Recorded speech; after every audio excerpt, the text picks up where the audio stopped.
The Girl of Ink and Stars, Chapter 25. Somewhere on the Western Sea. 1 year later.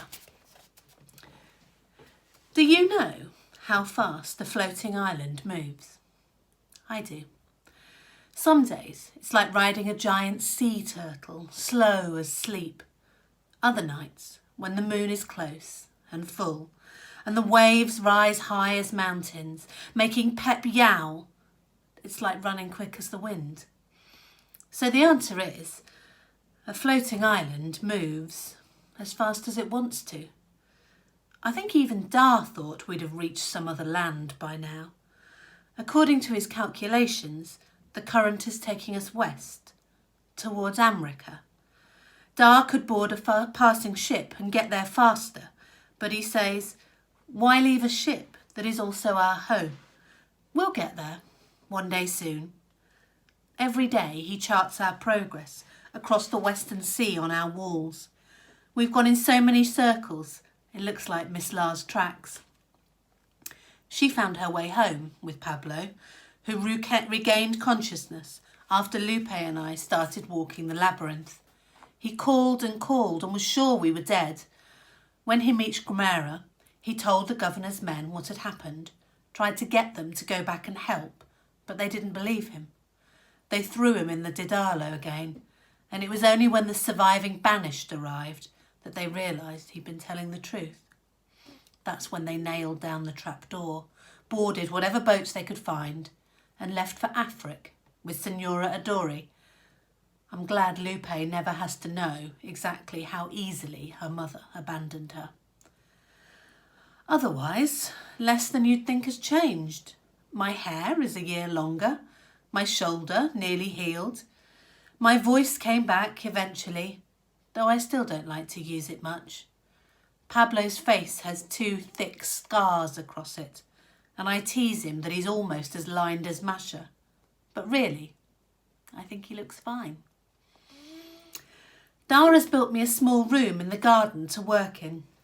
It's made of rushes and mud, and we invited my class from school to paint it. Only on the outside though. Inside, I'm starting my own map wall. With the port open again, we trade with passing ships, and most people have rebuilt their houses the same way.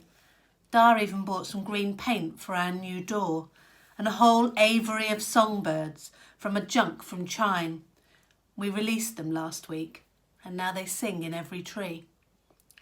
There's a tiny jewel blue one tweeting loudly outside in Gobo's tabiba bush. It's flowering again. The storm washed out a lot of the other plants, but this one only grows and grows. Buried beneath it are the governor's keys. I still don't honestly know what happened in the labyrinth. I told Dar what I could about the Tibicinas and the map's hidden layer, though he only has my word. The map is destroyed and the demon dogs have vanished. Perhaps the sea swallowed them as it swallowed their master. It's hard to know the facts, or even if facts matter with an ending like a floating island. But I do know Lupe saved my life with her sacrifice. Saved us all. Saved Joya like Arinta did 1001 years ago. There is no way I can say a true goodbye to her, but I can say thank you. I am finally about to finish my map of Joya, the island as it is now.